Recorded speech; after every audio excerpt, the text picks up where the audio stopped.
आदसा गिबियावनो आङो खुलुमनाय थाग्रोबाय जोंनि मिडिया बिथांमोननिसिम गिबियावनो जोंनि पिकनिक स्पटनिफ्राय जों बेखौनो फोसावनो सानदों जे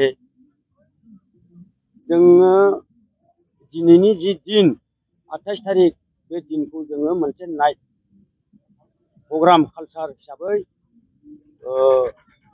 मोनायाव लादोंमोन नाथाय जोङो बेखौ पारमिसनखौ जों मोनदों नाथाय जोङो सानावसो बिनिखायनो जोङो नैबे जिथु नाइट प्रग्रामनि जि कालचार प्रग्राम दंमोन बेखौहाय जोङो सानाव मोननायखाय केन्सेल खालामनाय जाबाय। सोर सोर फैनो नागिरदोंमोन आर्टिस्टफ्रा? बेयावहाय सानसुलि आरो बबिथा हायेन आन्थु लोरफो लोरफो होननाय बियो बेनिफ्राय क्रिटिकेल बिथांमोनानो फैगौमोन।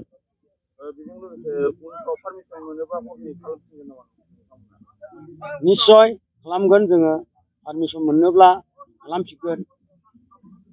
जोङो नुदों बे नोंथांमोननि बे पिकनिक स्पटआव गोबां गोदान गोदान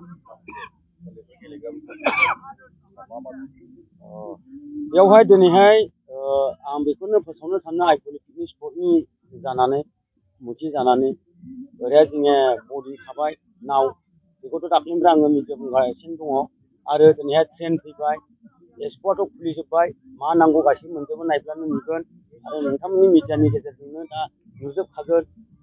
बिदिनो जोंनिया गराय दं गराया दिनैसिमाव माब्रै जाबाय दा बेबायदिनो नै फैगासिनो दङ आरो जोंनि नैबे आइफवालि पिकनिक स्पटनिफ्राय रिकुवेस्ट खालामनाया बेनो जे दिनैहाय आङो बेखौनो खावलायनो नागिरदों जे साफ्रोमबो रायजो राजाफोरखौ नैबे जोंनि जि कालचार नाइट कालचार बेखौ सानाव मोननायखाय जोङो बेखौ जोङो मिथिं जानानै केन्सेल खालामनाय जाबाय।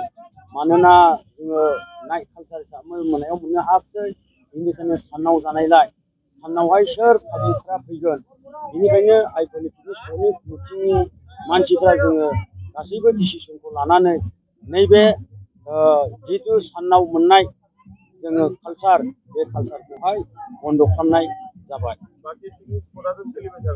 बाखि पिकनिक स्पटआ रेडि सोलिबाय थागोन आरो जागासिनो दङ बे थिगैनो दं नाथाय नैबे दिनैनि 28 थारिख जि प्रग्राम मोनानि जि कालचार प्रग्राम बेयो सानाव जानायखाय जों बेखौ मिथिङा बन्द' खालामनाय जाबाय।